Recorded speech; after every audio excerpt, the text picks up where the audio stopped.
செய்தியை பார்த்து வருகிறோம். போதைப் பொருள் கடத்தல் மன்னன் ஜாஃபர் சாதிக்கிடம் குரல் பரிசோதனை நடத்த அனுமதி வழங்கப்பட்டுள்ளது. கூடுதல் விவரங்களை செய்தியாளர் ராஜேஷ் வழங்க கேட்கலாம். ராஜேஷ், வணக்கம். முழு விவரங்கள் என்ன? அகிலா, வணக்கம். அந்த ஜாஃபர் சாதிக் பொறுத்தவரையிலே போதை பொருள் கடத்தல் மன்னனாக பார்க்கப்படுகின்றார். அவருக்கு சர்வதேச அளவில் தொடர்பு இருப்பதாக பல்வேறு விவரங்கள் தொடர்ந்து வெளியாகி பெரும் பரபரப்பை ஏற்படுத்தியது. இந்த நிலையிலே அவர் தொடர்ந்து அதிகாரிகள் விசாரணை நடத்தி வருகின்றார்கள். இந்த போதைப் பொருள் எல்லாம் அவர் எங்கிருந்து கொண்டு வருகின்றார், யார் யாருக்கு கொடுக்கிறார், எவ்வளவு நாட்களாக இந்த பிசினஸை அவர் செய்து கொண்டிருக்கிறார், இப்படி இந்த போதைப் பொருள் மூலமாக எவ்வளவு பணம் திரட்டப்பட்டிருக்கின்றது உள்ளிட்ட பல்வேறு விஷயங்களை அதிகாரிகள் தொடர்ந்து ஆய்வு செய்து வருகிறார்கள். அந்த வகையில் ஜாஃபர் சாதிக்கிடம் குரல் பரிசோதனை நடத்த தற்போது அனுமதி கிடைத்திருக்கின்றது. ஜாஃபர் சாதிக் குரல் பதிவு அந்த சோதனையானது நடத்தப்பட இருக்கின்றது.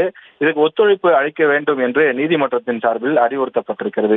போதைப் பொருள் கடத்தல் மன்னனாக இருக்கக்கூடிய ஜாஃபர் சாதிக்கிடம் டெல்லி பாட்டியாலா நீதிமன்றம் இந்த உத்தரவை பிறப்பித்திருக்கின்றது. ஒத்துழைப்பு கொடுக்க வேண்டும் எனவும் நீதிமன்றம் அறிவுறுத்தியிருக்கின்றது.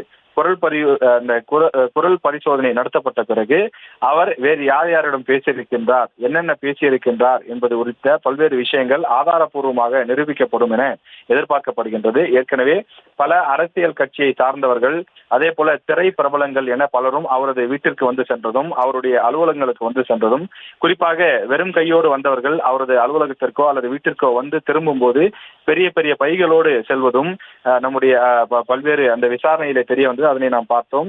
அது மட்டும் இல்லாமல் தொடர்ந்து அவருடைய வீடு மற்றும் அலுவலகங்கள் போன்றவை எல்லாம் சீல் வைக்கப்பட்டிருக்கக்கூடிய நிலையிலே தொடர்ந்து அவரிடம் விசாரணையானது நடைபெற்றுக் கொண்டிருக்கின்றது. அவருடன் தொடர்பில் இருக்கக்கூடிய பல நபர்கள் குறித்தும் விசாரணை நடத்தி அவர்களிடம் இருக்கக்கூடிய அந்த அனைத்து தொடர்பையும் கண்டறிவதற்கான நிகழ்வு என்பது நடைபெற்றுக் கொண்டிருக்கிறது. இந்த விவகாரம் நீதிமன்றத்தில் தற்போது இருக்கக்கூடிய நிலையில் NCB அதிகாரிகள் தொடர்ந்து அதற்கான அனுமதியை பெற்றிருக்கிறார்கள். இந்த குரல் பரிசோதனைக்கு பிறகு ஆடியோக்கள், அவர் பேசிய அந்த தொலைபேசி உரையாடல்கள் போன்றவை எல்லாம் கிராஸ் செக் செய்யப்பட்டு அதன் மூலமாக பல உண்மைகள் வெளிவரும் என அதிகாரிகள் எதிர்பார்க்கிறார்கள்.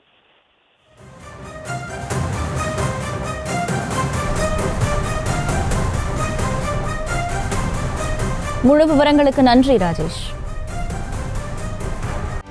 செய்திகளை உடனுக்குடனும் துல்லியமாகவும் தெரிந்து கொள்ள சப்ஸ்கிரைப் பண்ணுங்க.